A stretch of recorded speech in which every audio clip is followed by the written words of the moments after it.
It is time once again for another tragic comic episode in our continuing series about the Republican Party searching for meaning in the political wilderness. You can go your own way. Go your own way. The all-new, incredibly shrinking Republican Party still loves its war talk. Last week, it was Congressman Pete Sessions from Texas who compared GOP unity against the stimulus bill to the Taliban insurgency. Go, go, Gunga Pete. Today, more weird self-conception relating to terrorism words. North Carolina Congressman Patrick McHenry said that Judd Gregg's withdrawal as Commerce Secretary, quote, certainly emboldens us.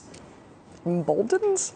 Other emboldened Republicans, Eric Cantor, the second-ranking House Republican, who said of the stimulus debate, quote, what transpired will give us a shot in the arm. We are standing up on principle and just saying no.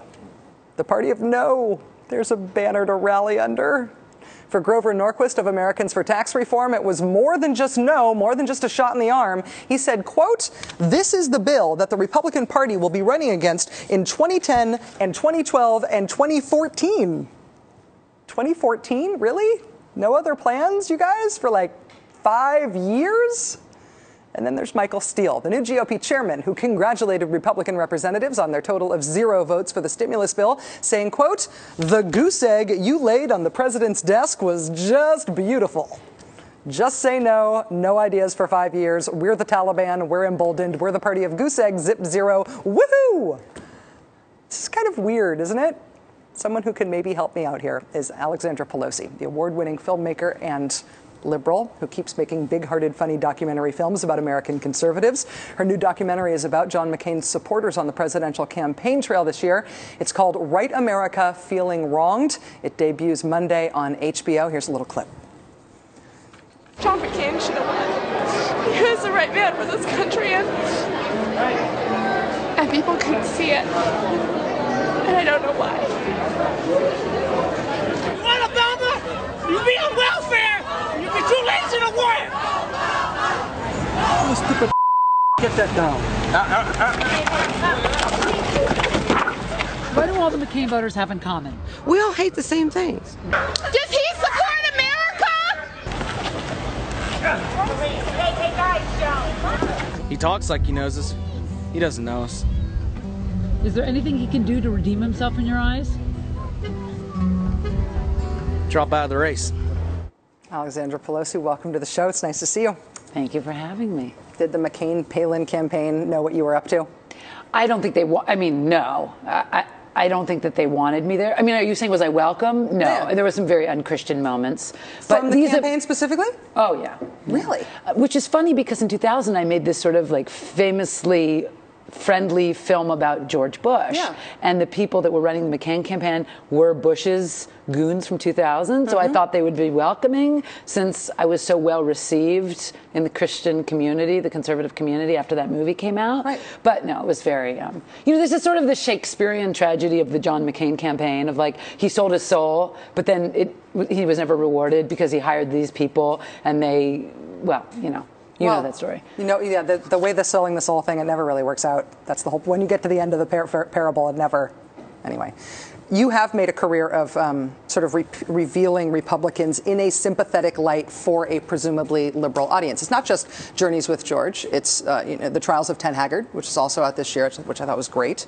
Do you feel like you are sort of doing the same thing in Right America here? Are you trying to connect people to these very emotional supporters of McCain? I'm just trying to hold up a mirror because I feel like when you live where we live in this flaming blue state, you don't remember that there are 58 million people in this country, more than 58 million people that did not want Barack Obama to be their president. And we need to remember that because right now it feels like with everything you're talking about tonight, it feels like there are 2 different countries and we're not listening to each other. And then we get really upset when they oppose everything, Barack Obama tries to do. There's some people that are having a really hard time getting out of bed in the morning because Barack Obama is their president. Right. And they, we had the not my president bumper stickers on our cars, and now they have no Obama bumper stickers on their cars. Like, we have such a hard time understanding that they are those people and they're out there. And I'm trying to get my liberal friends just to realize how different it is between New York and Los Angeles. Well, at one point in the film, and we showed the clip there of the guy with the sign being attacked by the McCain supporter guy.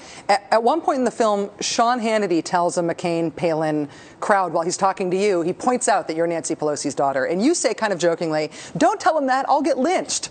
And people do get very emotional when you're interviewing them, and you're interviewing them very close up. Did you ever feel physically not okay? Well, there's like a crowd mob mentality thing when you go to, remember, now like we have to qualify. Who goes to, who are the masses of diehard patriots that are going to stand in line for half a day to see the GOP ticket from like back of a stadium? Thousands and thousands of people. Thousands and thousands of people do. Yeah. No, but I'm saying those are really enthusiastic people, right? And these are the people that we're talking to. So you can imagine what it's like for me to walk up and say, hi, I'm from New York, I'm from HBO, and my last name is Pelosi. Yeah. You can imagine the look on their face when they heard that. So folks express worries to you that Obama being elected will be the end of Western civilization.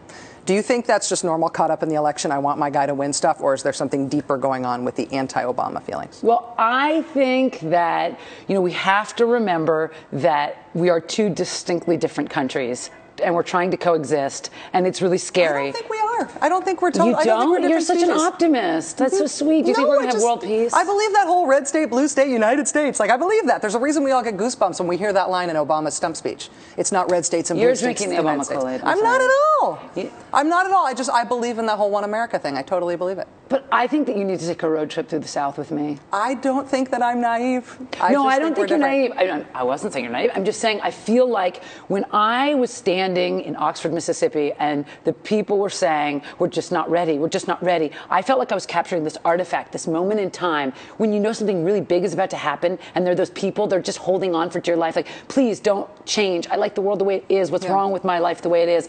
And that's what I was trying to show, is like capturing this like a time capsule. And the people that had nothing in common with all those crowds that you saw at the Obama rallies that were saying, oh God, that is not my country, please, no. Yeah, there's something in common, I believe it. But I love the film. Thank you, Alexandra. It's nice to see you. Thank you for having me. Alexandra Pelosi's new documentary, Right America Feeling Wronged, is very good, and it debuts on HBO this Monday.